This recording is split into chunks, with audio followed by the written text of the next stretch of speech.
The boardroom went pitch black.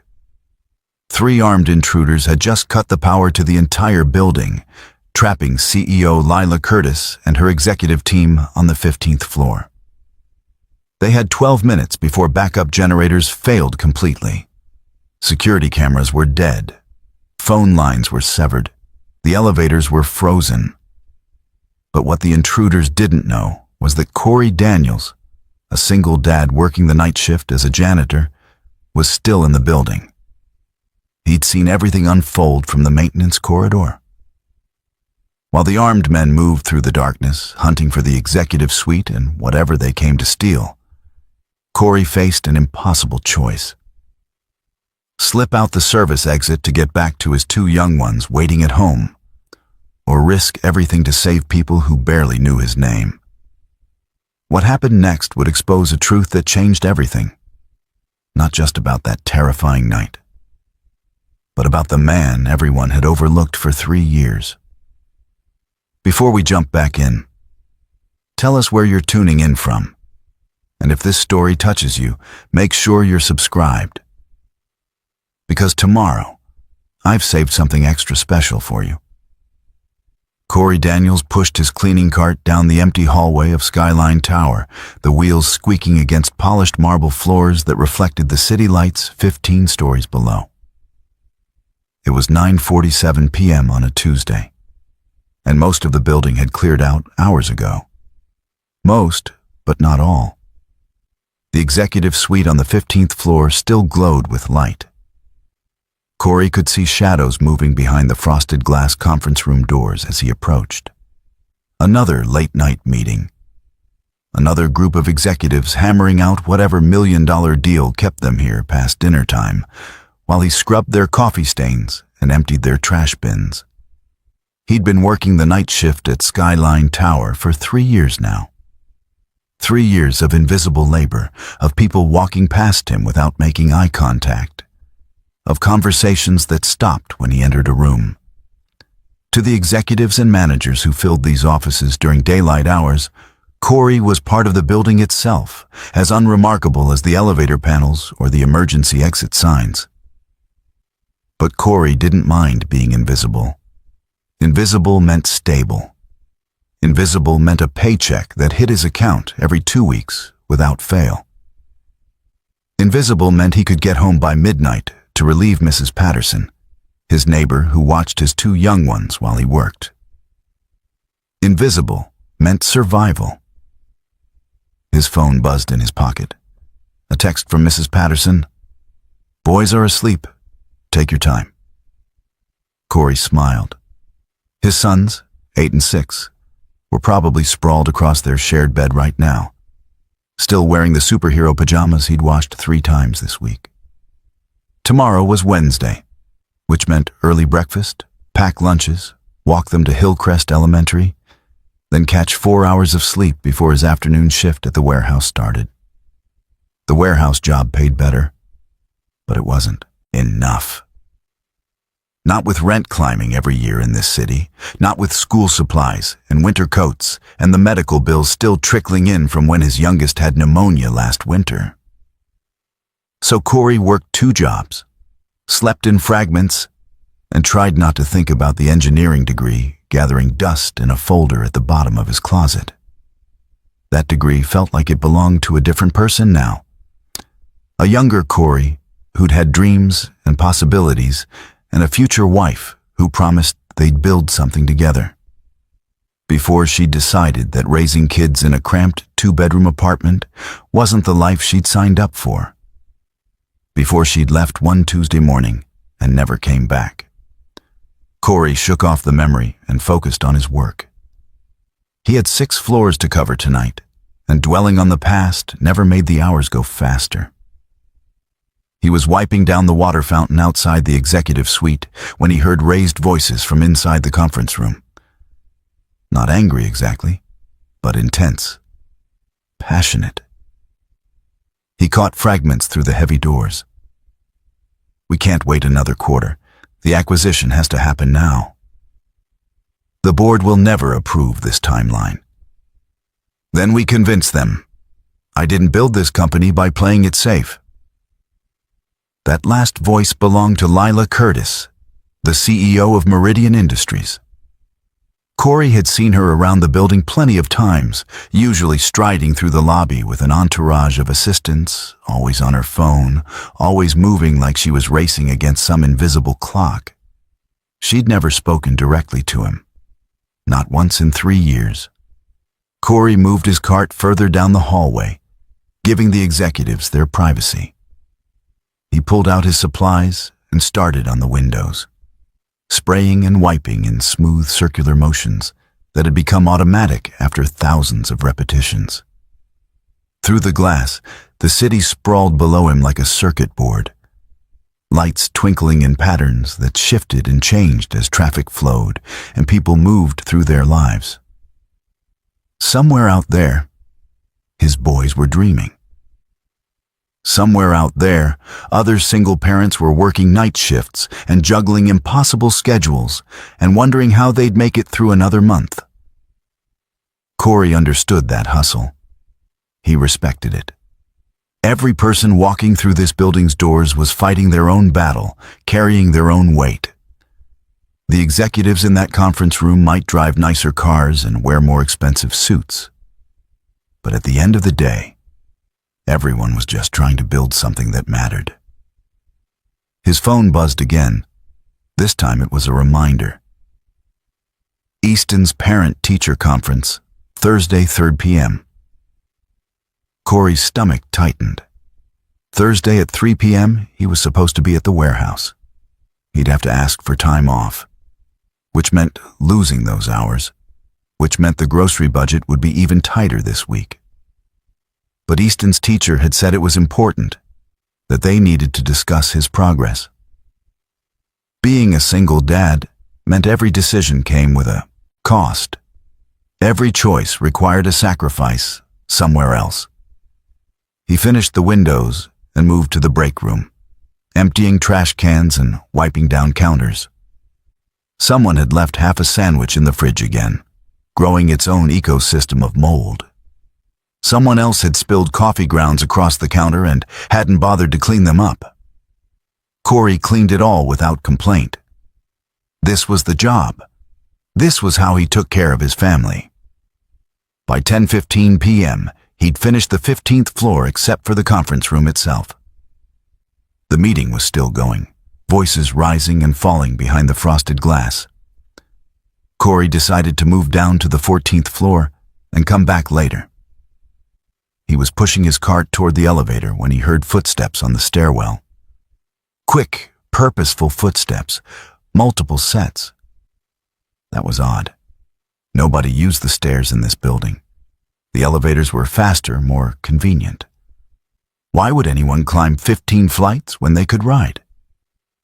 Corey paused, his hand on the elevator button. The footsteps were getting closer, echoing in the concrete stairwell. He heard something else, too, a sound that made his blood run cold. Metal clicking against metal. The unmistakable sound of weapons being checked. His training from another lifetime kicked in automatically. Before becoming a father, before the engineering degree, before everything, Corey had done 2 years of private security work. Enough to recognize the sound of firearms being readied. Enough to know that whatever was about to happen wasn't good. The stairwell door burst open. 3 men emerged, dressed in black, faces covered by ski masks. They moved with military precision, fanning out across the hallway. The one in front carried bolt cutters. The one in back had something bulky strapped to his shoulder, a pack of some kind. They hadn't seen Corey yet. He'd frozen by the elevator, partially hidden behind his cleaning cart. The lead man gestured toward the electrical room at the end of the hallway. They moved toward it with practiced efficiency. And that's when Corey saw what the third man was carrying. Not just a pack, but equipment. Professional equipment. Wire cutters, bypass tools, things you'd need to cut power to an entire building. Corey's mind raced. The executive suite was 50 feet away. Lila Curtis and her team had no idea what was coming. The building's security desk was on the ground floor, probably monitoring cameras that were about to go dark. He could run, hit the elevator, get to ground level, get out of the building, get home to his boys. Or he could warn them. The men disappeared into the electrical room. Corey had maybe 60 seconds before the power went out. He made his choice. Corey abandoned his cart and sprinted toward the conference room, his worn sneakers silent on the marble floor. He grabbed the door handle and pushed inside without knocking. 6 faces turned toward him in surprise. Lila Curtis stood at the head of the table, mid-sentence, her expression shifting from annoyance to confusion. "We need to leave," Corey said, his voice urgent but controlled. "Right now. Armed men just entered the building. They're cutting the power." For a split second, nobody moved. They just stared at him. This janitor who'd interrupted their meeting with an absurd claim. Then the lights went out. Preparing and narrating this story took us a lot of time, so if you are enjoying it, subscribe to our channel. It means a lot to us. Now back to the story. The darkness was absolute. 15 stories above street level, with no ambient light from the hallway, the conference room became a void.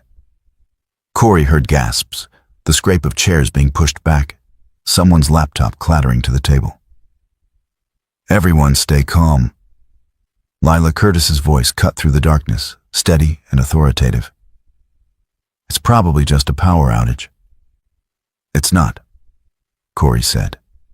He pulled out his phone, activating the flashlight. These 6 faces stared back at him in the harsh white glow, their expressions ranging from fear to skepticism. 3 armed men just came up the stairwell. They went straight for the electrical room. This was planned. "Who the hell are you?" asked a man in an expensive suit, his voice sharp with suspicion. "I'm the night janitor, and we need to move now." Lila Curtis was already pulling out her phone. "I'm calling security." She held the phone to her ear, waited. Her expression tightened. "No signal. Anyone else have signal?" The other executives checked their phones, shaking their heads. Someone muttered something about a cell jammer. "The backup generators," said a woman with red-framed glasses. "They should kick in within 30 seconds. "They cut the main power first," Corey said. "That means they know this building's systems. When those generators come on, they'll cut those too. We have maybe 10 minutes before this entire floor is completely dark and the elevators are dead." "How do you know all this?" the suspicious executive demanded. "Because I used to do security work, and because this is too coordinated to be random." Corey moved toward the door, keeping his phone's light pointed at the floor. "We can debate my credentials later. Right now, we need to get to the stairwell before they lock it down." Lila Curtis made a decision. "Everyone, grab your essentials. Phones, wallets, car keys. Leave everything else." "Lila, we don't even know if this guy is telling the truth," the man protested. "For all we know, he's part of whatever this is." "If he was part of it, we'd already be hostages," Lila said, her voice cold with logic. "Move." The executives scrambled to collect their belongings. Corey did a quick head count. 6 people, including Lila Curtis, all of them dressed for boardrooms, not emergencies. The woman in red glasses wore heels that would echo like gunshots on the marble floors. 2 of the men looked like they hadn't run a mile in years. This was going to be complicated. The backup generators kicked on, and the emergency lighting flickered to life. Dim red bulbs cast everything in an eerie glow. Corey moved to the conference room door and cracked it open, listening. Voices from down the hallway. The intruders were moving fast, systematic. He heard doors being kicked open, offices being searched. "What are they looking for?" Lila whispered behind him. I don't know. But they're between us and the main stairwell. There's a service stairwell, said the woman in red glasses. On the west side of the building, the janitors use it. Everyone looked at Corey. He nodded slowly. It's there, but it's narrow, only goes down to the parking garage. The door at the bottom is usually locked from the outside. I have parking access, Lila said. My car is on P3. Then that's our route. Corey pulled the door open wider, scanning the hallway. The elevators were to the left, the service stairwell to the right. To reach it, they'd have to pass 3 offices and cross an open section with floor-to-ceiling windows. Stay close, stay quiet, single file. If I stop, you stop, understood? They nodded, fear finally overriding skepticism. Corey led them out, moving along the wall, using the shadows where the emergency lights didn't reach. Behind him, he heard the executives trying to walk quietly, their dress shoes and heels clicking softly against the floor despite their efforts. They made it past the first office, then the second. A shout from behind them. Check the conference room. Corey didn't hesitate. Run, now. They bolted for the service stairwell. Behind them, footsteps pounded against marble. Corey reached the door first, yanked it open, and started shoving people through. Go, go, go! The executives tumbled into the stairwell. Corey was the last one through, slamming the door behind him just as he heard boots skidding to a stop in the hallway. Down, he commanded, and they ran. The service stairwell was exactly as utilitarian as its name suggested. Concrete walls, metal railings, bare bulbs that flickered with emergency power. Their footsteps echoed in the enclosed space, a cacophony that would alert anyone listening. They made it down 2 flights before Corey heard the stairwell door above them crash open. Keep moving. He stayed at the back of the group, making sure no one fell behind. The woman in red glasses had kicked off her heels and was running in stockings. One of the older executives was already breathing hard, his face red with exertion. 10th floor, 9th floor, 8th. The footsteps above them were getting closer. The intruders were faster, unburdened by fear or age or expensive suits. 7th floor, 6th floor. They're gaining on us, gasped the suspicious executive. Corey's mind raced through options.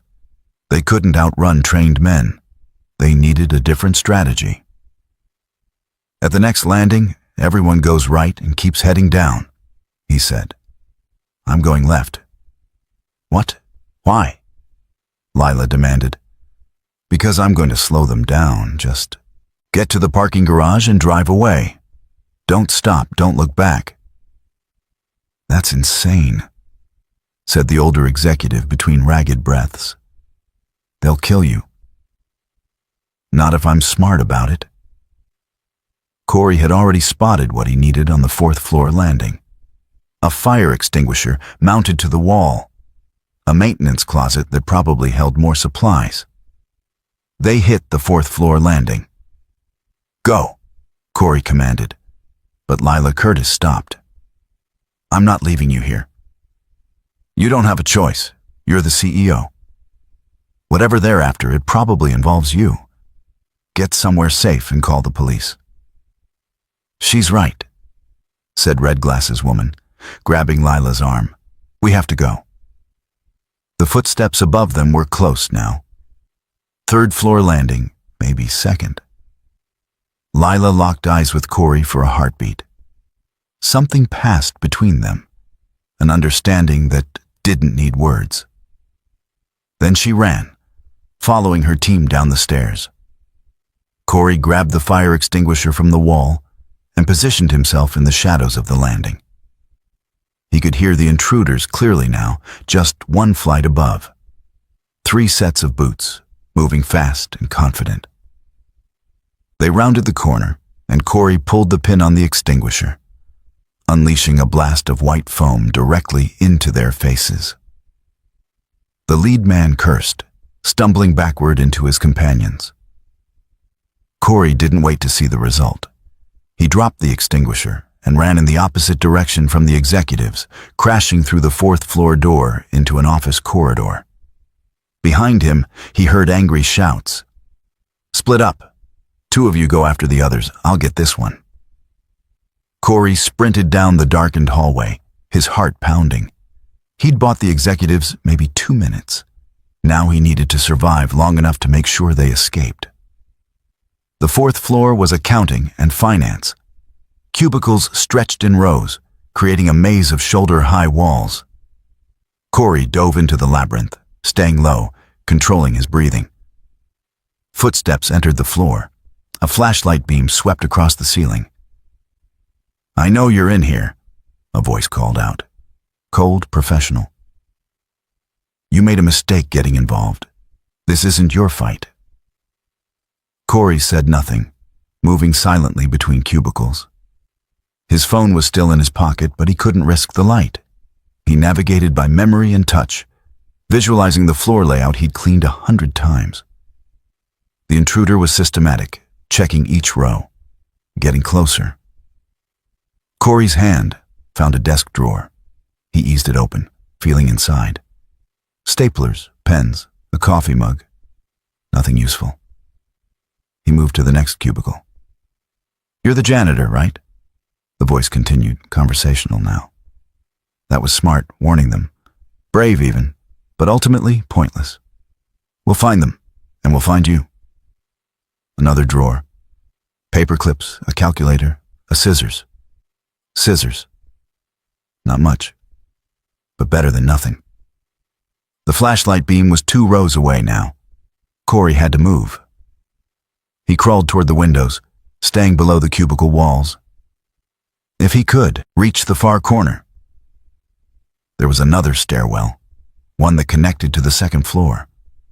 Another escape route. The beam swung toward him. Corey froze. There you are. The flashlight locked onto Corey's position. He didn't wait for the intruder to reach him. Corey grabbed the desk chair next to him and hurled it with all his strength toward the light. The chair crashed into something, and the flashlight clattered to the floor, its beam spinning wild patterns across the ceiling. Corey ran. Behind him, the intruder cursed and gave chase. Corey zigzagged through the cubicles, using his knowledge of the layout to his advantage. Left at the copy machine, right past the break room, straight through the open area where the finance team held their morning meetings. He could hear the intruder crashing through furniture, no longer bothering with stealth. This had become a hunt. Corey reached the far stairwell and yanked the door open. He started down, taking the stairs 3 at a time. His lungs burned and his legs ached. But adrenaline kept him moving. 3rd floor, 2nd floor, 1st floor. The door at the bottom led to the main lobby. Corey burst through it and immediately realized his mistake. 2 more intruders stood in the lobby, flanking the security desk. The guard who normally sat there was zip-tied to his chair, conscious but clearly roughed up. The intruders turned at the sound of the door, raising their weapons. Corey dove behind the lobby's reception desk as the men moved toward him. He was trapped. The man from upstairs would be coming down any second. The 2 in the lobby were closing in. He had no weapon, no backup, no way out. His phone buzzed in his pocket. A text from Mrs. Patterson. "One of the boys had a nightmare. He's okay now. See you soon?" The message cut through Corey's panic like a knife. His sons, waiting for him at home, depending on him to come back. He couldn't die here. He wouldn't. Corey's eyes swept the reception area, cataloging every object, every potential advantage. The desk itself was solid wood, good cover but not permanent safety. Behind him was a display case showcasing awards Meridian Industries had won, glass shelves held up by metal brackets. To his right, The lobby's enormous windows looked out onto the street, where traffic flowed normally, oblivious to the crisis unfolding inside. To his left, the building's main entrance. Heavy glass doors with electronic locks that required a badge to open from the inside. And above the entrance, blinking red in the emergency lighting, a fire alarm pull station. Corey made his decision in a fraction of a second. He grabbed a heavy award from the display case, a crystal pyramid mounted on a marble base. Then he stood up from behind the desk and threw it with everything he had. Not at the intruders, at the window. The crystal pyramid hit the floor-to-ceiling glass with a tremendous crash. The window didn't shatter completely, but it spider-webbed dramatically. And more importantly, the building's alarm system registered the impact. Every fire alarm in Skyline Tower began to wail. The intruders froze, suddenly aware that their quiet operation had just become very loud and very public. On the street outside, heads turned. People stopped walking. Someone pulled out a phone. Corey didn't give them time to adapt. He sprinted for the fire alarm pull station and yanked it down. The sprinkler system activated, drenching the entire lobby in seconds.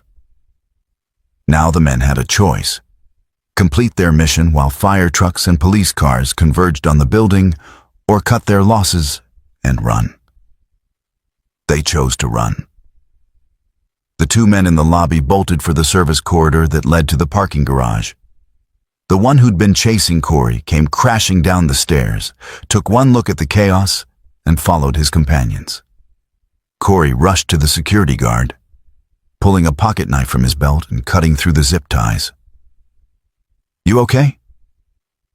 The guard nodded, water streaming down his face. They came out of nowhere. Disabled the cameras, cut the phone lines. What the hell is going on? "I don't know, but we need to make sure everyone gets out safe." The CEO and 5 executives were heading for the parking garage. "The west stairs?" "Yeah." The guard was already moving, grabbing his radio even though it was likely jammed. "That garage connects to the building next door. If those men are smart, that's where they're headed." They ran together, Corey's soaked clothes clinging to him, water squelching in his shoes. They took the same service stairs Corey had sent the executives down, descending rapidly into the parking garage. The garage was dark except for emergency lighting. Cars sat in neat rows, their windows reflecting red light in eerie patterns. Corey could hear an engine running somewhere in the distance, echoes bouncing off concrete walls. "There." The guard pointed. At the far end of P3, Corey saw Lila Curtis and her team huddled next to a black luxury sedan. They were safe, all of them accounted for. Relief washed over Corey so powerfully, his knees almost buckled. But something was wrong.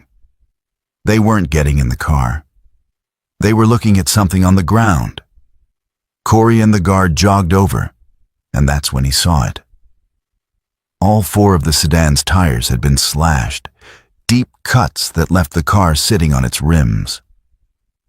"They got here first," Lila said, her voice tight with controlled fear.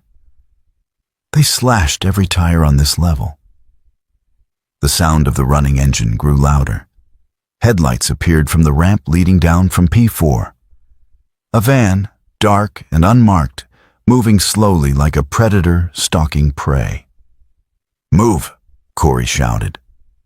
They scattered behind parked cars as the van cruised past, its occupants searching. Corey could see the silhouettes of armed men through the tinted windows. The van made a slow circuit of the level, its engine rumbling ominously. They were hunting. Corey's mind raced. They were trapped in a parking garage with armed intruders, no working vehicles, and limited places to hide. The van was between them and the exit ramp. Going back up the service stairs would just trap them, in the building again. The woman in red glasses whispered urgently, There's an emergency exit on P5. It leads to the alley behind the building. Can we get there without being seen? Lila asked. Corey studied the garage layout. P5 was 2 levels down. They'd have to cross open areas where the van could spot them, unless they created a distraction. I can draw them away, Corey said. Give you time to get down to P5. Absolutely not, Lila said firmly. We're not splitting up again. She's right, said the older executive who'd been skeptical before. You've saved us twice already. We're not letting you play hero a third time. The van was circling back, moving methodically through each row of cars. In 60 seconds, it would reach their position. The security guard spoke up. The building next door shares this garage. There's a connector tunnel on P6. If we can reach it, we can get into the Hamilton building and use their exits. That's 3 levels down, said Red Glasses Woman. And the van will see us the moment we move. Corey looked at the cars surrounding them. Dozens of vehicles, all neatly parked, all with their alarms armed. An idea formed. Everyone, car alarms. On my signal, we trigger as many as we can. Then we run for the down ramp. The noise and lights will confuse them. Buy us maybe 30 seconds. 30 seconds to get down 3 levels? The suspicious executive said. That's impossible. It's better than staying here. Corey positioned himself next to a BMW. Ready? They spread out, each person next to a different car. The van was getting closer, its headlights sweeping through the darkness. Now! Corey slammed his palm on the BMW's hood. The alarm shrieked to life. All around the garage, the executives did the same. Within seconds, 20 car alarms were blaring, lights flashing, a cacophony of different tones and rhythms creating total chaos. The van's driver hit the brakes, confused by the sudden sensory overload. Run! The group sprinted for the down ramp, their footsteps drowned out by the screaming alarms. They hit P4 and kept going, descending the curved ramp at dangerous speed. Behind them, they heard the van's engine roar as it gave chase. P5 flashed past. P6 was ahead, and Corey could see the connector tunnel the guard had mentioned. A concrete passage leading into darkness, barely wide enough for a single car. They reached the tunnel entrance just as the van screeched around the corner from P5. Headlights flooded the area, catching them in harsh white light. Go! Go! Go! Corey pushed the executives into the tunnel. He grabbed the guard's arm. Get them through. I'll block the entrance. With what? The guard demanded. Corey was already moving. Next to the tunnel entrance was a maintenance area, tools and equipment stored behind a chain-link fence. He grabbed a heavy barrel marked absorbent material and rolled it toward the tunnel opening. The van was accelerating straight at them. Corey got the barrel, positioned and dove into the tunnel just as the van reached the entrance. The barrel wasn't enough to stop a vehicle, but it forced the driver to slow down, to navigate carefully through the narrow opening. Those precious seconds let Corey catch up with the group. They emerged into the Hamilton building's parking garage, which was better lit and had clear exit signs pointing toward the street. There, Lila pointed at a regular door marked Lobby Access. They crashed through it and found themselves in a service hallway. Behind them, they heard the van's engine echoing in the tunnel. The hallway led to a series of choices: elevator, stairs, or a door marked Loading Dock. Loading Dock, Corey said. It'll put us on the street level, away from the main entrance. They burst through the loading dock door into the cold night air. The alley behind the Hamilton building was narrow and poorly lit, but it was outside. It was escape. Sirens were approaching from multiple directions. The fire alarm Corey had triggered had done its job. Emergency vehicles were converging on Skyline Tower. The group stumbled into the street, soaked from sprinklers, exhausted from running, but alive. All of them. Safe. Lila Curtis turned to Corey, her carefully styled hair plastered to her face, her designer suit ruined, her expression a mixture of shock and gratitude and something else. Recognition, maybe. Like she was seeing him for the first time. "You saved our lives," she said simply. Corey just nodded, too wired to form a response.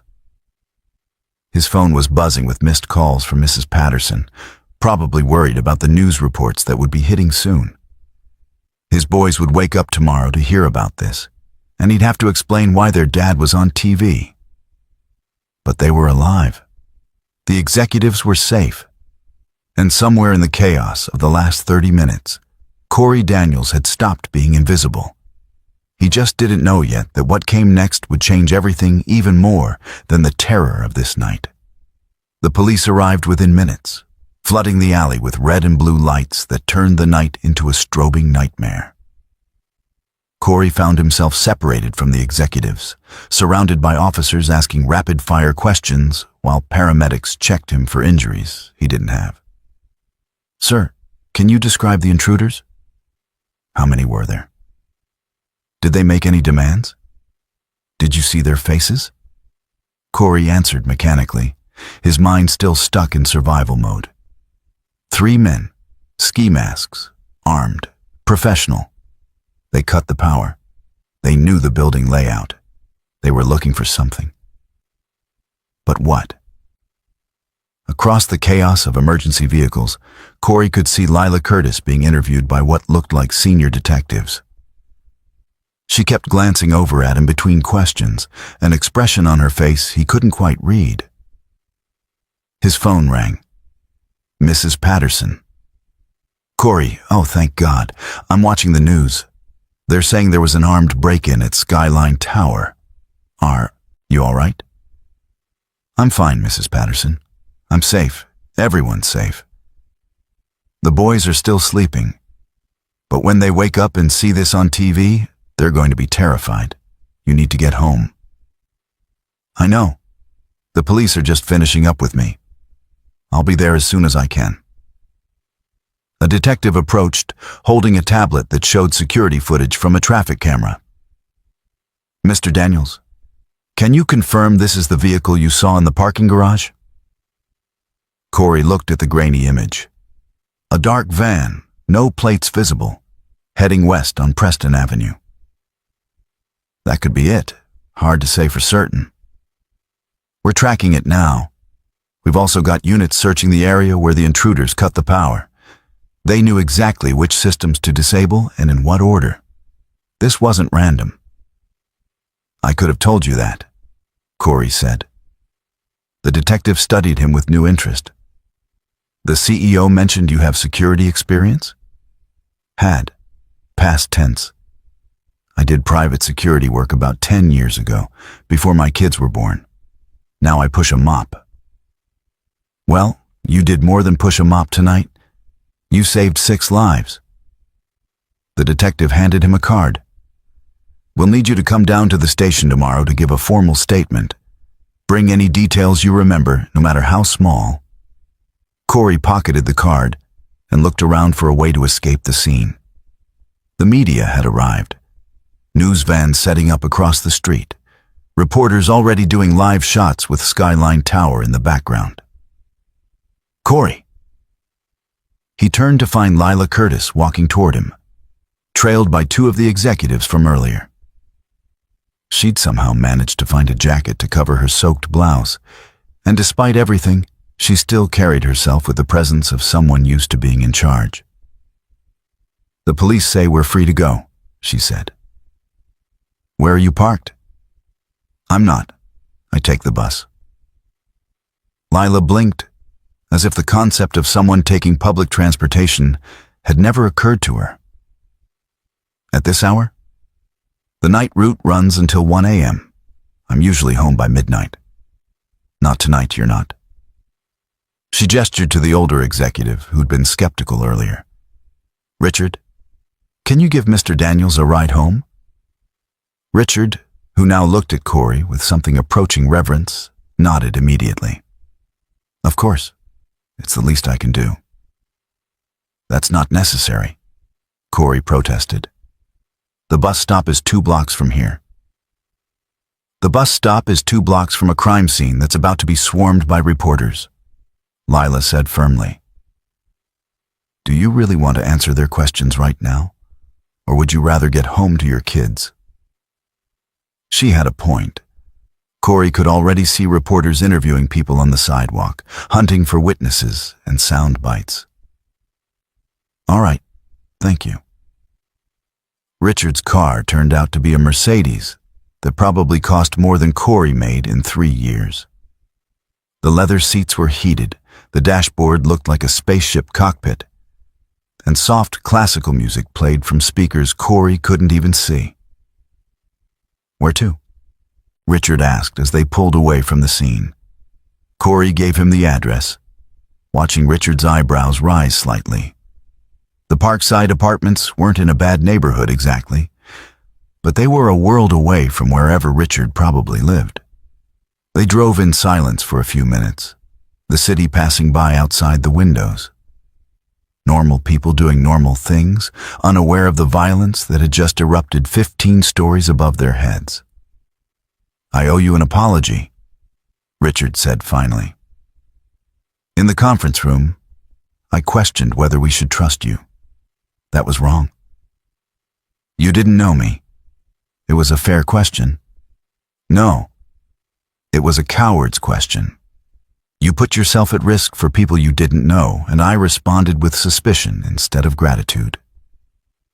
Richard glanced over. "Lila told us you used to do security work?" "A long time ago.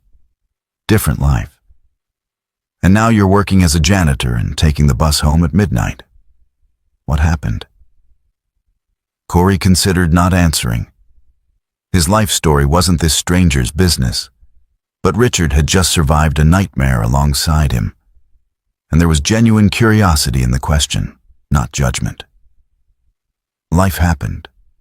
I got married, had kids, went back to school for an engineering degree. Then my wife left, and suddenly I was a single dad with bills I couldn't pay on one income. Security work meant unpredictable hours I couldn't manage with 2 young ones at home. So I found jobs with stable schedules. Day shift at a warehouse, night shift cleaning offices. It's not glamorous, but it pays the rent." "Engineering degree," Richard repeated. "From where?" "State University. Graduated 6 years ago, top 15% of my class. Haven't used it since." Richard pulled up to the Parkside Apartments, a 4-story brick building with outdoor corridors and metal staircases. Corey could see his apartment on the 2nd floor, lights still on where Mrs. Patterson was probably watching the news. "Thank you for the ride." "Wait." Richard pulled out his wallet and extracted a business card. "That's my direct number. Call me tomorrow afternoon. I want to talk to you about something." "About what?" "About the fact that you're wasting your talent pushing a mop when you could be doing something that actually uses your degree."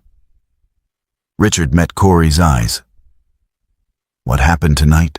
That took more than just old security training. That took intelligence, quick thinking, leadership. Those are skills Meridian Industries values. Let me see what I can do." Corey took the card, too exhausted to process what Richard was suggesting. "I'll think about it." He climbed out of the Mercedes and trudged up the stairs to his apartment. Mrs. Patterson met him at the door, relief flooding her weathered face. "Oh, Corey, I was so worried. The news is saying armed men tried to rob the building. They're calling it a corporate espionage attempt." "Is that what they're saying?" Corey moved past her into the apartment, his eyes automatically going to the bedroom where his sons slept. Both boys were sprawled across their shared bed, exactly as he'd imagined them hours ago. safe, unaware. The news showed footage of people running out of the building. Was that you? Yeah, that was me and some executives I helped get out. Mrs. Patterson shook her head in amazement. You're a hero, Corey Daniels. I'm tired is what I am. Corey pulled out his wallet and handed her the cash for tonight's babysitting, plus extra. Thank you for staying late. After Mrs. Patterson left, Corey stood in the tiny kitchen of his tiny apartment and let the reality of the night finally sink in. He'd almost died tonight. Those men had been armed and professional and hunting. If any one of a dozen decisions had gone differently, he wouldn't be standing here right now. His hands started shaking. Delayed reaction, adrenaline crash, the body's way of processing fear after the threat had passed. Corey gripped the edge of the counter and breathed through it, using techniques he'd learned years ago. In for 4 counts, hold for 4, out for 4. Repeat until the shaking stopped. He was still standing there when his phone buzzed with a text from an unknown number. This is Lila Curtis. Richard gave me your number. I hope that's all right. I wanted to make sure you got home safely. Corey stared at the message. The CEO of Meridian Industries was texting him at 1 a.m. to check on him. The same CEO who'd never acknowledged his existence in 3 years. He typed back, "Home safe, thank you." 3 dots appeared, indicating she was typing. Then, "What you did tonight was extraordinary. I'd like to talk with you tomorrow if you're available. There are things we need to discuss." I work tomorrow. Warehouse shift starts at 2 p.m. Before then, I could meet you for coffee at noon. Corey almost laughed. Coffee with the CEO? Sure, why not? His life had already gone completely sideways tonight. Okay, where? Do you know Bella's Cafe on Morrison Street? He did. It was one of those upscale places where a cup of coffee cost $8 and came with foam art. Not exactly his usual spot. I'll find it. See you tomorrow, Corey. And thank you again for everything. Corey set his phone down and looked around his apartment. The sagging couch he'd bought secondhand, the TV that only got basic channels, the kitchen table where his boys did homework while he cooked dinner on a hot plate because the stove only worked on 2 burners. This was his life, small and simple and safe. But Richard's words echoed in his head. Wasting your talent. Could be doing something that actually uses your degree. And Lila Curtis wanted to talk to him tomorrow. Corey walked to the bedroom and stood in the doorway, watching his son sleep. The 8-year-old had kicked off his blankets again. The 6-year-old was clutching a stuffed dinosaur that had seen better days. Everything he did, every choice he made, every risk he took or didn't take, it was all for them. To give them stability, safety, a chance at something better. Tonight, he'd risked his life for strangers. Tomorrow, he'd sit down with the CEO of a major corporation. And somehow, in the space between those 2 moments, Corey's carefully constructed small life was starting to feel like it might crack open into something bigger. He just didn't know yet if that was a good thing or terrifying. Bella's Cafe was exactly as pretentious as Corey had imagined. Exposed brick walls, reclaimed wood tables, a chalkboard menu featuring drinks with names like Honey Lavender Meditation and Turmeric Sunrise Elixir, the kind of place where people worked on MacBooks and discussed their podcasts. Corey felt wildly out of place in his warehouse work clothes, standing in line behind people in business casual who ordered complicated beverages without looking at the menu. Lila Curtis was already there, seated at a corner table with her own laptop open and 2 phones face up beside it.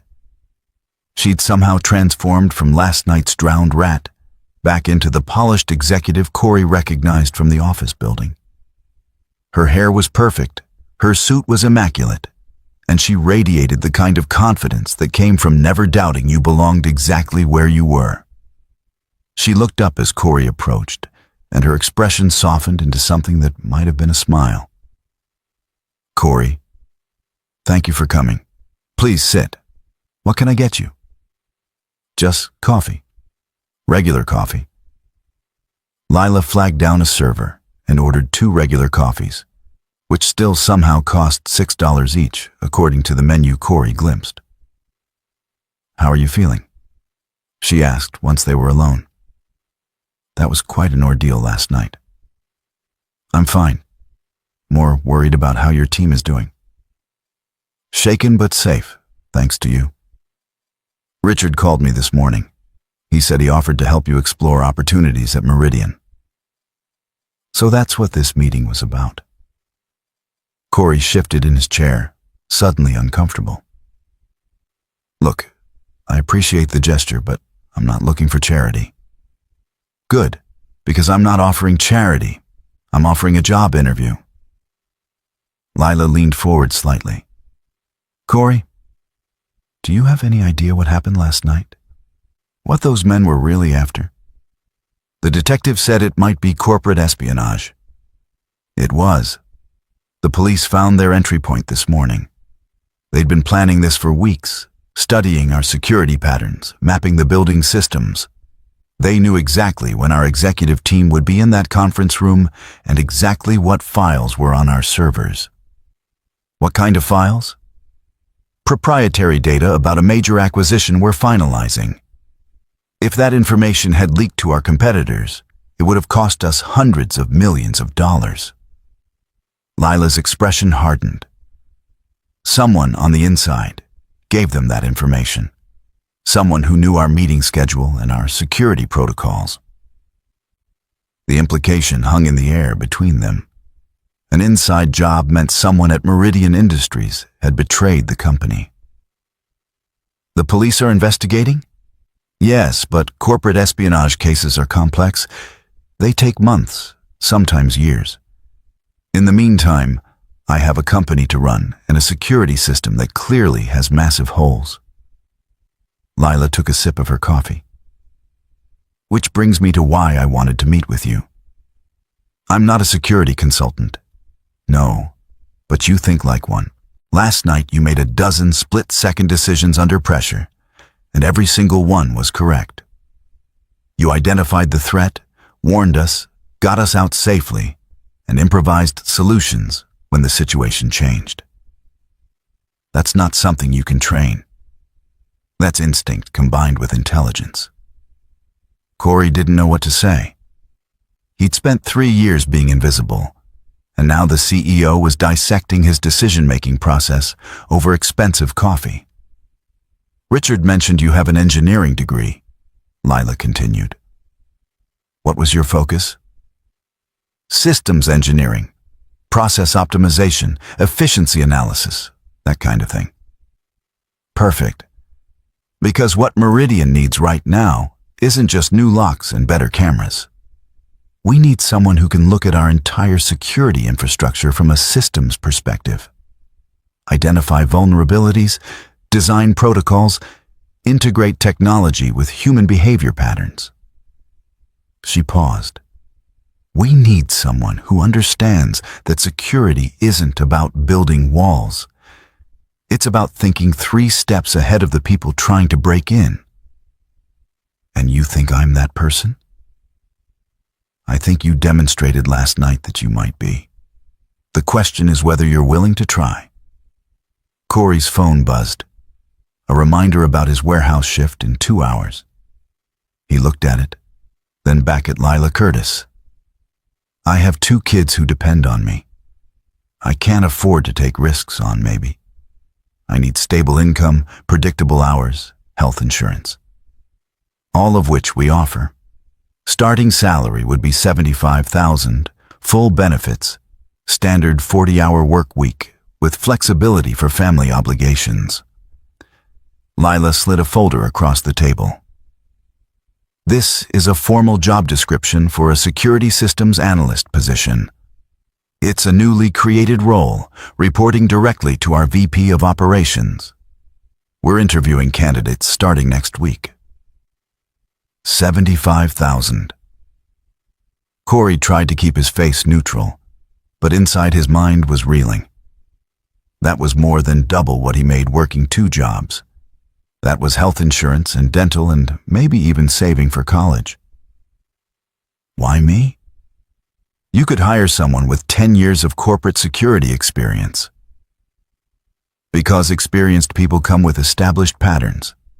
They'll recommend the same solutions everyone else uses, and clearly those solutions aren't good enough. I need someone who thinks differently. Lila met his eyes. Last night you outthought 3 armed professionals with military-grade planning.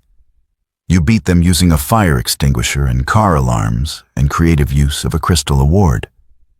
That's the kind of unconventional thinking I need, protecting my company. Corey opened the folder and scanned the job description. The responsibilities were daunting. Comprehensive security audits, protocol development, technology integration, staff training, crisis management planning. It was everything he'd studied in school and nothing he'd ever actually done professionally. I don't have experience with corporate security systems. You have intelligence, instinct, and the ability to learn quickly. The rest we can teach you. Lila checked one of her phones, frowned at whatever message she'd received. Look, I know this is sudden. Take the folder home. Think about it. The interview is scheduled for Monday at 9 a.m. If you want to be considered, show up. If not, no hard feelings. She stood, gathering her laptop and phones with practiced efficiency. For what it's worth, Corey, I've built my entire career on taking calculated risks on people everyone else overlooked. It's how I became CEO at 36. You saved my life last night. Now I'm offering you a chance to change yours. What you do with that chance is entirely up to you. Lila Curtis walked out of the cafe, leaving Corey sitting alone with a $6 coffee and a job description that might as well have been written in another language. $75,000. 40 hours a week instead of 70. Time with his sons. Real time, not just exhausted fragments stolen between shifts, but also risk. What if he failed? What if he wasn't smart enough, fast enough, experienced enough? What if this was just temporary gratitude that would evaporate once the crisis faded and reality set in? Corey's phone rang. The warehouse supervisor. Daniels, you coming in today or what? Your shift started 10 minutes ago. Corey looked at his watch in confusion. It was only 1:50. His shift started at 2. I'm on my way. Traffic is bad. Well, hurry up. We got 3 trucks to unload and Martinez called in sick again. Corey ended the call and stared at the job description in front of him. Security systems analyst. A title that meant something. Work that used his brain instead of just his back. He thought about his sons, about the parent-teacher conference tomorrow that he'd have to miss work for, about the medical bills still arriving from last winter's pneumonia, about the landlord's annual rent increase notice sitting on his kitchen counter, about spending the next 10 years watching his body break down from manual labor while his engineering degree collected dust. Corey made his decision. He called the warehouse supervisor back. I need to talk to you about something. I'm putting in my 2 weeks' notice. There was a long pause. You serious right now? Middle of your shift, you're calling to quit. I'm giving you 2 weeks. That's more than legally required. I'll work every shift I'm scheduled for, but after that, I'm done. Whatever, man. Your funeral. Good luck finding another job that pays decent without a degree that matters. The supervisor hung up. Corey sat in the pretentious cafe with its $8 coffee and felt something he hadn't experienced in years. Hope. He opened his phone and texted Lila Curtis, "I'll be there Monday at 9 a.m. Her response came immediately. "I'm glad. Bring your resume and be prepared to discuss your approach to systems vulnerabilities. And Corey, this isn't charity. You're going to have to earn this position just like everyone else." "Understood." Corey gathered the folder and stood up. He had a warehouse shift to finish, kids to pick up from school, dinner to make, homework to supervise. His life hadn't changed yet. But Monday morning, maybe it would. The weekend passed in a blur of preparation. Corey spent every spare moment researching corporate security systems, studying case files of data breaches and corporate espionage, teaching himself terminology he'd need to sound credible in an interview with people who actually knew what they were doing. His sons noticed the change immediately. "Dad, why are you reading so much?" his 8-year-old asked Saturday morning, finding Corey surrounded by printouts and laptop screens at the kitchen table. "I have an important meeting Monday. I need to be ready." "What kind of meeting?" Corey hesitated. He hadn't told them about the job opportunity yet. Didn't want to get their hopes up in case it fell through. "A job interview. For a better position." "Better than the warehouse?" "Yeah, buddy, better than the warehouse." His younger son, 6 years old and endlessly curious, climbed into Corey's lap. "Will you still have time to read us stories at night?" The question hit Corey harder than it should have. "I'll have more time for stories. That's the whole point." Sunday afternoon, Richard called. "Lila told me you're interviewing tomorrow. I wanted to give you a heads up about something." "What's that?" "There are other candidates. 3 of them, all with impressive credentials. Corporate security directors, former law enforcement, one guy who designed security systems for government facilities. You're going to be the underdog in that room." "Thanks for the pep talk," Corey said dryly. "I'm not trying to discourage you. I'm trying to prepare you. These interviews aren't just about credentials. Lila is looking for someone who thinks differently, who can see angles others miss. Don't try to compete with their experience. Compete with your perspective. My perspective is that I've spent 3 years mopping floors. Your perspective is that you've spent 3 years observing how a building actually functions. You've seen security guards sleeping on the job. You've noticed which doors get propped open by smokers. You've watched contractors bypass sign-in procedures. You know the gaps between official policy and actual behavior. That's worth more than any textbook." Corey absorbed this, recognizing the wisdom in it. "Thanks, Richard. Good luck tomorrow. You've got more people rooting for you than you realize." Monday morning arrived with the kind of clarity that made everything feel both significant and fragile. Corey dropped his sons at school, then stood in his bedroom staring at the only suit he owned. He'd bought it for his college graduation 6 years ago, and it still fit mostly. The pants were a little short and the shoulders were slightly tight, but it would have to do. He arrived at Meridian Industries at 8:30, giving himself extra time to compose himself. The building looked different in daylight, normal and professional instead of the nightmare maze it had become Thursday night. The lobby had been cleaned, the broken window replaced, all evidence of violence erased. But Corey could still see it. The reception desk where he'd hidden, the display case he'd grabbed the Crystal Award from, the fire alarm pull station that had saved everything. "Mr. Daniels?" He turned to find a woman in her 30s with a tablet and an efficient smile. "I'm Jennifer from Human Resources. I'll be coordinating your interview today, if you'll follow me." She led him to the elevators, up to the 8th floor. down a corridor lined with conference rooms.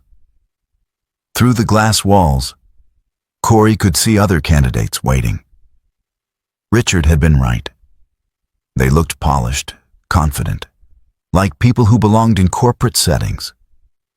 Corey looked like someone who'd borrowed his suit from a funeral 6 years ago. "You'll be in conference room C," Jennifer said. "The panel will include our VP of Operations, our current security director, and CEO Curtis.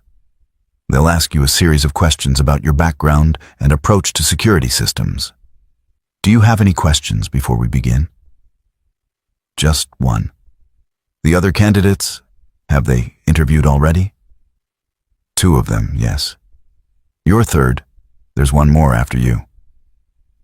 "How did the others do?" Jennifer's professional smile never wavered. "I'm not at liberty to discuss other candidates. But I can tell you that the panel is looking for someone who can think creatively about complex problems.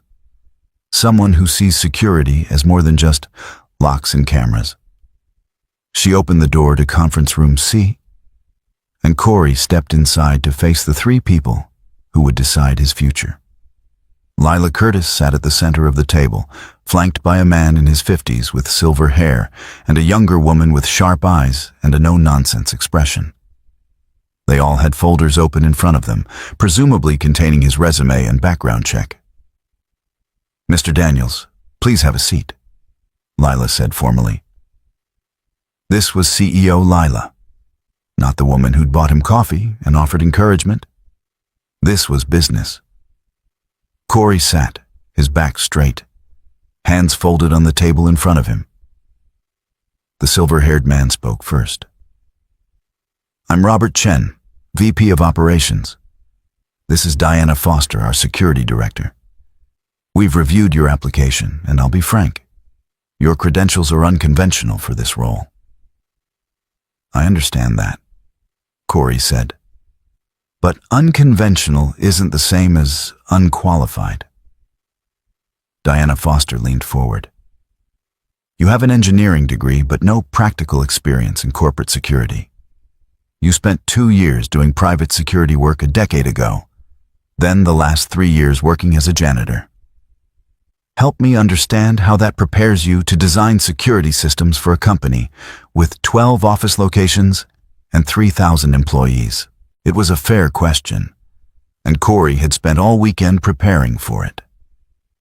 "For the last 3 years, I've had access to this building in ways most security consultants never will. I've worked night shifts when your overnight security protocols are active. I've seen which systems actually function and which ones fail regularly. I know that the service elevator on the west side has a door sensor that's been broken for 6 months. I know that contractors bypass your sign-in procedures by entering through the loading dock. I know that your security cameras have blind spots in every stairwell because the angles were never adjusted after installation." He paused, letting that sink in. "I know these things because I've been invisible. People don't modify their behavior around janitors. They prop open secure doors because it's convenient. They share passcodes with colleagues who forgot their badges. They discuss confidential information in hallways because they don't think anyone is listening. Your official security policies are excellent. The gap between those policies and actual human behavior is where the real vulnerabilities exist." Robert Chen made a note on his tablet. "Interesting perspective, but identifying problems isn't the same as solving them." "True. But systems engineering is fundamentally about identifying failure points and redesigning processes to eliminate them. That's what my degree taught me. Understanding that security is a human problem disguised as a technical problem, that's what 3 years of observation taught me." Lila spoke for the first time since the interview began. "Thursday night, you made several critical decisions under extreme pressure. Walk us through your thought process. Why did you warn us instead of evacuating yourself?" Corey met her eyes, remembering the moment in the hallway when he'd had to choose. "Because the threat was organized and targeted. If I'd run, you would have been trapped with no warning and no options. The probability of a good outcome was much higher if I gave you information and time to act. It was a risk assessment, same as any security decision. And when you separated from the group to create a distraction? Another risk assessment. 6 people running make more noise than 1. The intruders were already in pursuit. Splitting their attention gave the executives better odds of escape. The risk to myself was acceptable given the potential benefit to others. Diana Foster exchanged a glance with Robert Chen. Something unspoken passed between them. "Mr. Daniels," she said slowly, "your resume shows a 2-year gap between your security work and your enrollment in the engineering program. What were you doing during that time?" Corey felt his stomach tighten. He'd known this question would come eventually. "I was a stay-at-home parent. My ex-wife was pursuing her career, and we agreed I'd handle household responsibilities until our youngest started school." "And then she left," Lila said, softly. It wasn't a question. "And then she left, which meant I needed income immediately, but I also needed to be available for 2 young kids. The warehouse and janitorial jobs offered the schedule flexibility I needed. It wasn't about career advancement. It was about survival." The room fell silent. Corey could feel them reassessing him, recalculating his worth based on this new information. Robert Chen broke the silence. "If we offered you this position, you'd be managing a department of 12 people within 6 months. People with more traditional experience who might resent reporting to someone they see as unqualified. How would you handle that?" "The same way I'd handle any systems integration problem. By proving value through results, not credentials. By listening more than I talk, especially at first. By acknowledging what I don't know and learning from people who do." Corey leaned forward slightly. "Respect isn't granted because of a title. It's earned through competence and integrity. I'm willing to earn it." Diana Foster smiled for the first time. "Fair answer." The interview continued for another 40 minutes. They asked about specific scenarios, technical knowledge, management philosophy. Corey answered as honestly as he could, neither overselling his abilities nor underselling his potential. Finally, Lila stood, signaling the end. "Thank you for your time, Mr. Daniels. We have one more candidate to interview, and then we'll make our decision. We'll contact you by end of day Wednesday." Corey shook hands with each of them and left the conference room feeling like he'd just run a marathon. He had no idea if he'd done well or poorly. The panel's expressions had been professionally neutral throughout. In the hallway, he passed the final candidate, a man in an expensive suit carrying a leather portfolio and radiating confidence. The kind of person who'd never spent a single night mopping floors or worrying about rent. Corey rode the elevator down to the lobby, stepped out into the afternoon sun, and let himself feel the full weight of uncertainty. He'd done his best. Now all he could do was wait and hope that his best had been enough. Wednesday arrived with agonizing slowness. Corey went through the motions of his final warehouse shifts, his mind elsewhere. Every time his phone buzzed, his heart jumped, but it was always something mundane. A text from school about picture day, a reminder about the electric bill. His co-workers had heard about the incident at Skyline Tower. The story had made local news, though thankfully without identifying Corey by name. Just building staff who'd helped executives escape.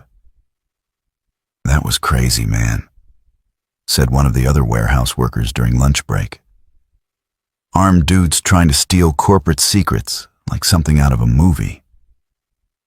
Corey just nodded, not mentioning that he'd been the building staff in question. These people didn't need to know. In 2 weeks, he'd never see them again anyway, whether he got the Meridian job or not. His phone rang at 4:47 p.m., just as his shift was ending. Unknown number. Corey's hands trembled slightly as he answered. Corey Daniels speaking. Corey, this is Lila Curtis. Her voice was neutral, impossible to read. Do you have a few minutes to talk? Yes, of course. The panel met this morning to discuss all 4 candidates. It was a lengthy conversation. You should know that the other finalists had impressive credentials. Security directors with decades of experience, law enforcement backgrounds, government clearances. Corey's stomach sank. This was the letdown call. The thanks but no thanks delivered with corporate politeness. I understand, he said quietly. But none of them had what we're actually looking for. Lila's tone shifted, warming slightly. Corey, we'd like to offer you the position of Security Systems Analyst. Starting salary $75,000 with full benefits. If you're still interested, we'd like you to start 2 weeks from Monday. The warehouse floor seemed to tilt beneath Corey's feet. I'm interested, absolutely interested. Excellent. Jennifer from HR will email you the formal offer letter tonight. Review it, sign it, and we'll get you scheduled for orientation. Lila paused. I need you to understand something. This isn't a favor. You're getting this job because you're the best candidate. But that also means the expectations are high. You'll be proving yourself every single day. I wouldn't want it any other way. Good. Welcome to Meridian Industries, Corey. I'm looking forward to seeing what you can do. After the call ended, Corey stood in the warehouse parking lot, staring at his phone in disbelief. $75,000. Benefits. 40 hours a week. A career that used his brain instead of breaking his back. He thought about calling someone to share the news, but there wasn't anyone. No family nearby, no close friends who'd understand what this meant. Just him and his boys against the world, same as always. But maybe that was about to change too. Corey's last day at the warehouse came and went without ceremony. No goodbye party, no farewell speeches. He turned in his badge, collected his final paycheck, and walked out into a future that felt both terrifying and full of possibility. His first day at Meridian Industries was a Monday in October, the kind of crisp autumn morning that made everything feel like new beginnings.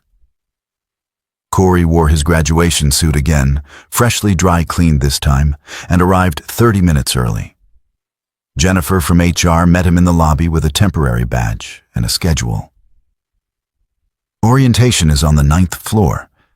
You'll spend the morning with our onboarding team. Then this afternoon you'll meet with Diana Foster to discuss your initial projects. The onboarding session was overwhelming. Benefits enrollment, IT system training, security protocols, company culture presentations. Corey absorbed it all, taking notes like his life depended on it. During lunch, he ate alone in the cafeteria, watching employees move through their routines. Some of them recognized him from the news coverage, whispering and pointing. The janitor who'd saved the CEO, the overnight guy who'd become something more. Diana Foster's office was on the 12th floor, a corner space with windows overlooking the city. She gestured for Corey to sit, her expression businesslike but not unfriendly.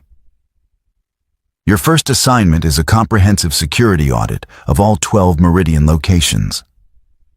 I want you to spend 2 weeks at each facility, observing operations, interviewing staff, identifying vulnerabilities. Then you'll present your findings to the executive team. That's 6 months of work, Corey calculated quickly. Yes. And it'll tell us everything we need to know about whether this gamble on you was justified. Diana slid a folder across the desk. These are the preliminary reports from our existing security assessments. Read them, but don't let them constrain your thinking.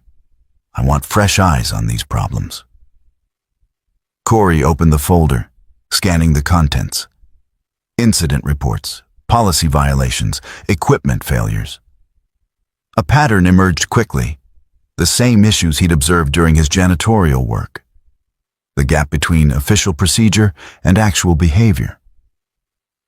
I'll need access to maintenance staff, he said, and night shift workers. They see things management doesn't. Diana smiled. Exactly the approach I was hoping for. You start facility visits next Monday. Until then, familiarize yourself with our systems and build relationships with the security team. Some of them are skeptical about you. Prove them wrong. The first week passed in a blur of learning. Corey absorbed everything. Camera systems, access control protocols, emergency response procedures. He stayed late every night, making up for lost time and lost opportunities. His sons noticed the change immediately. Their father came home earlier now, less exhausted, more present. They ate dinner together at the kitchen table instead of Corey falling asleep on the couch. There was money for new shoes when they needed them, not just when the old ones fell apart. Dad seems happier, his 8-year-old observed one evening. I am happier, Corey admitted. This job, it's what I was meant to be doing all along. But happiness came with pressure. Every day Corey felt the weight of expectations. The other security analysts watched him carefully, waiting for him to fail. He was the outsider, the janitor who'd gotten lucky, the CEO's pet project. He needed to prove he belonged here. 3 months into the job, Corey presented his findings from the first 4 facility audits to the executive team. He'd prepared for weeks, distilling hundreds of observations into actionable recommendations. The conference room was packed. Lila Curtis, Robert Chen, Diana Foster, and a dozen other executives whose names Corey was still learning. All of them watching as he connected his laptop to the presentation screen. Good morning, Corey began, his voice steady despite his nerves. I've spent the last 12 weeks observing security operations at our Riverside, Ashford, Clearwater, and Summit locations. What I found was concerning, but fixable. He clicked to the first slide, showing a grid of security camera blind spots. Every facility has the same fundamental problem. We've invested heavily in technology, cameras and sensors and access control systems. But we haven't invested equally in the human element. Security guards are understaffed and undertrained. Employees bypass protocols because following them is inconvenient. Contractors exploit gaps in our verification processes. Corey walked them through specific examples, incidents he'd witnessed or uncovered through interviews. The executive who'd propped open a secure door to help movers. The IT contractor who'd accessed server rooms without proper credentials. The night shift supervisor who'd disabled motion sensors because they kept triggering false alarms. The solution isn't more cameras or stricter policies, Corey continued. It's integrating security into daily operations so seamlessly that following protocol becomes easier than bypassing it. Redesigning access systems so authorized entry takes 5 seconds instead of 30. Training staff to understand why security matters, not just threatening consequences for violations. He presented cost-benefit analyses, implementation timelines, expected outcomes. Everything he'd learned in engineering school applied to real-world problems with real-world stakes. When he finished, the room was silent.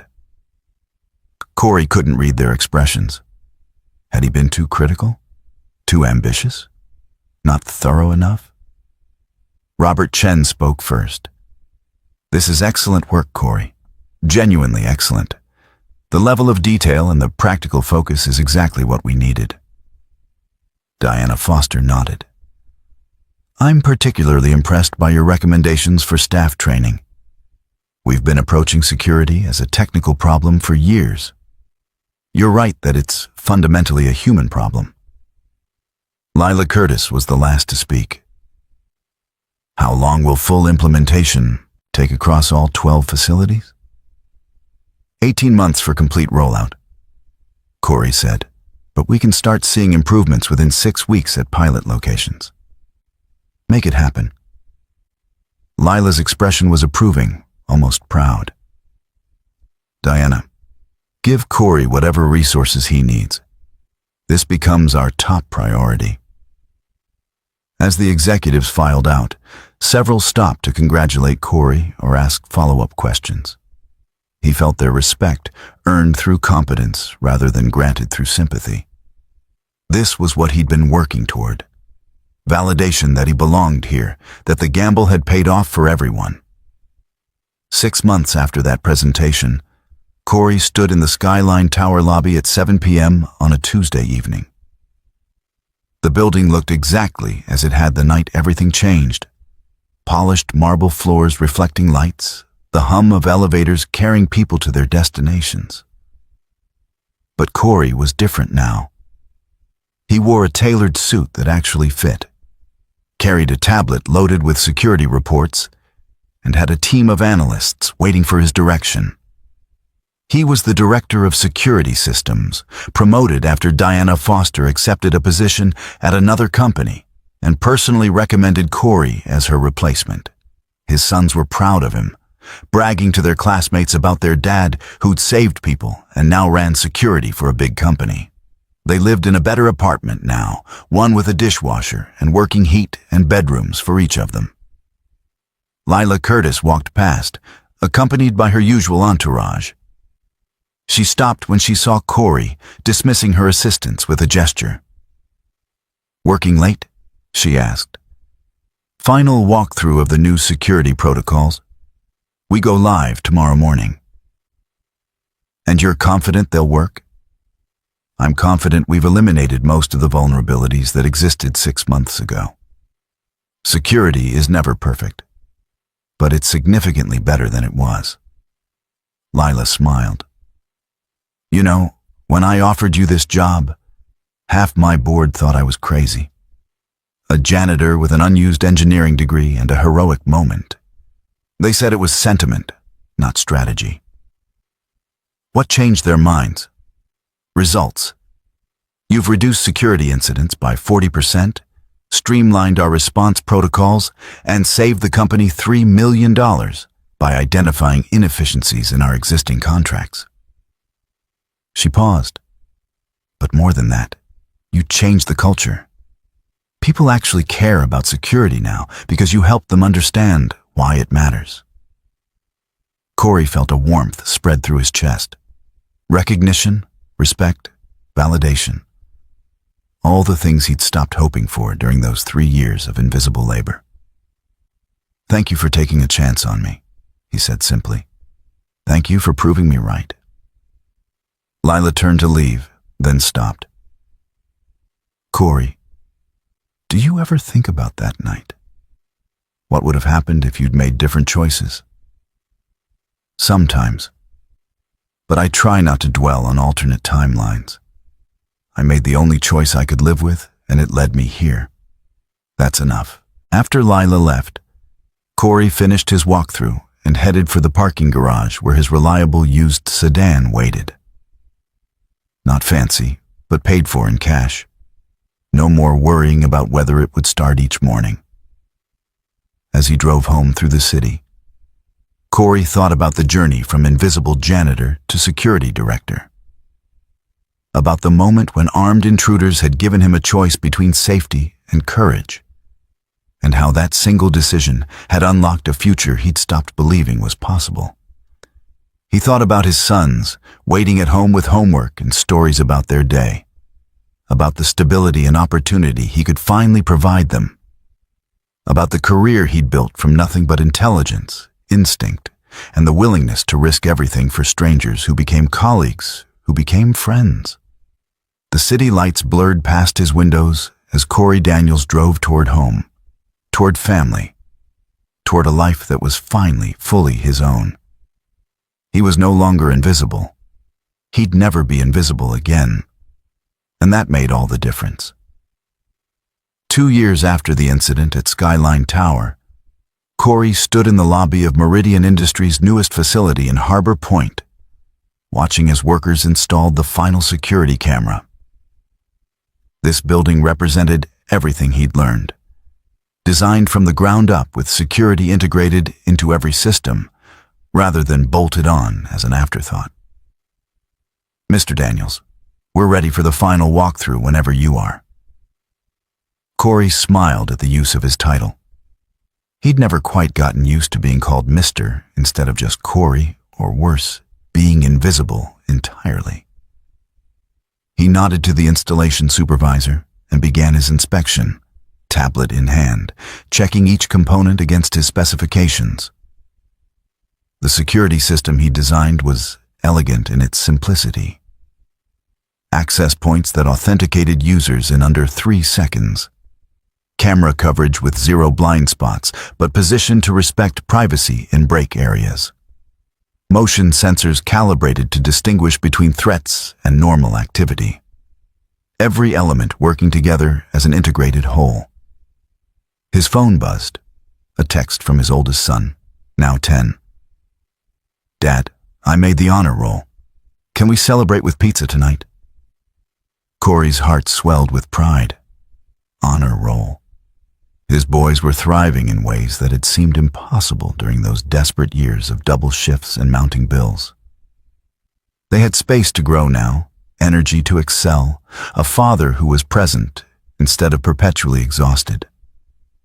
He texted back, "Absolutely, pizza and ice cream. So proud of you." Another message appeared, this one from Lila Curtis. Board meeting in 20 minutes.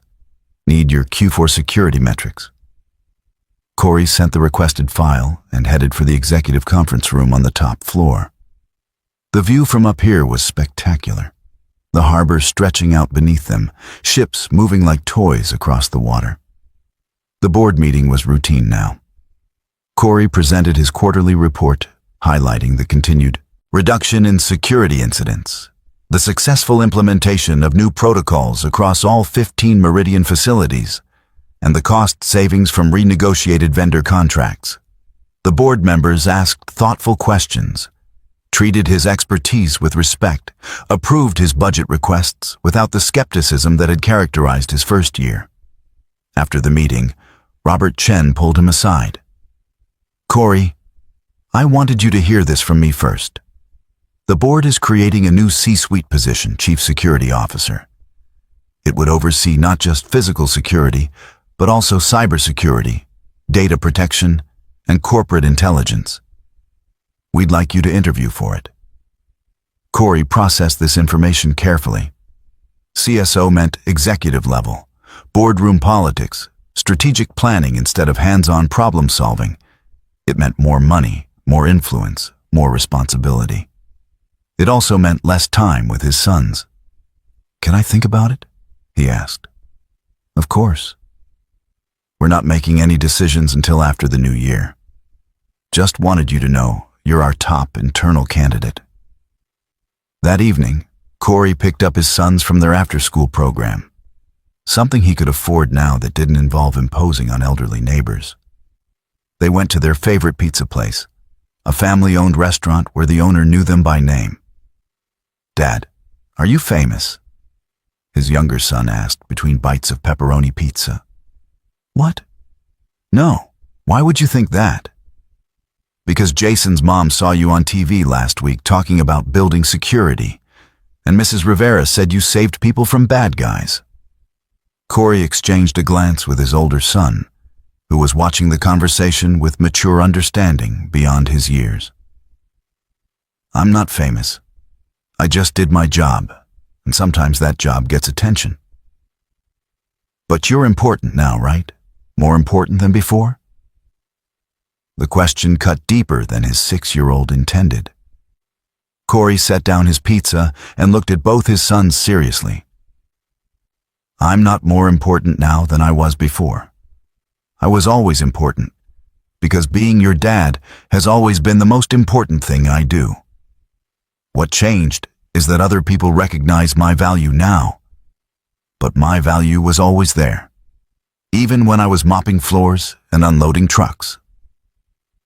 His older son nodded slowly. I get it. Like how I'm good at math whether or not the teacher puts my work on the wall. Exactly like that. They finished their pizza and drove home through the city, past Skyline Tower, where Corey's life had transformed in the space of a single terrifying night. The building looked peaceful now, its windows glowing warmly, no hint of the violence that had occurred within its walls. Corey had learned eventually what the intruders had been after. The investigation revealed a sophisticated corporate espionage ring targeting multiple companies, stealing acquisition plans and proprietary research. 3 men were arrested and convicted. A junior analyst at Meridian who'd provided inside information was fired and faced charges. The industry had tightened its security practices as a result. But for Corey, the lasting impact wasn't about corporate espionage or security protocols. It was about the moment when he'd chosen courage over safety, when he'd valued strangers' lives enough to risk his own, and how that choice had revealed capabilities he'd forgotten he possessed.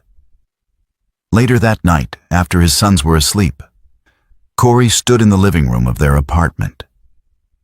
It was bigger now, in a better neighborhood, but still modest by executive standards. He could afford more, especially if he took the CSO position. But more space wasn't what his family needed. His phone rang.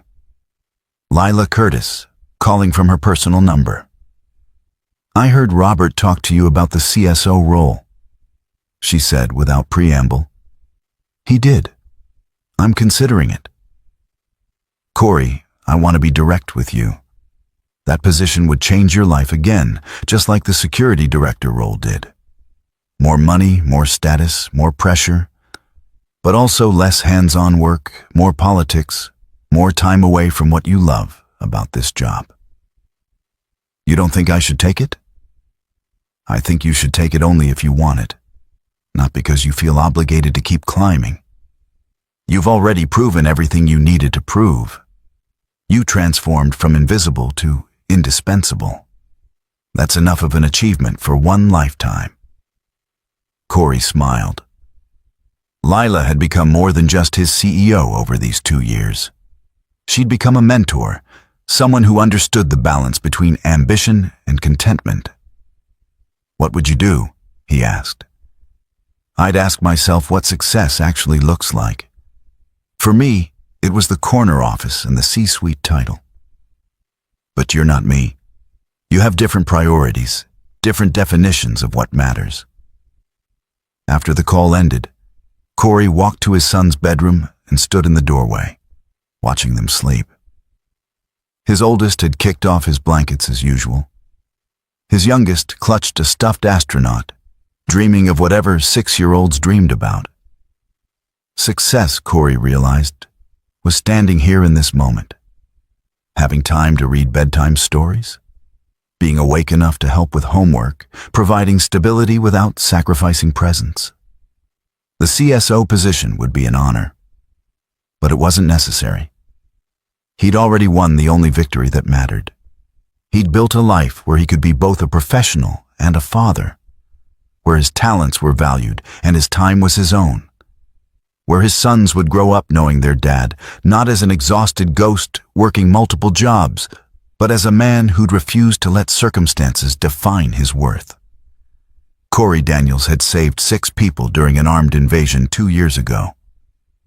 But the person he'd really saved was himself, pulling his own life back from the edge of permanent invisibility and proving that one moment of courage could reshape an entire future. And that was more than enough. Up next, you've got 2 more standout stories right on your screen. If this one hit the mark, you won't want to pass these up. Just click and check them out. And don't forget to subscribe and turn on the notification bell so you don't miss any upload from us.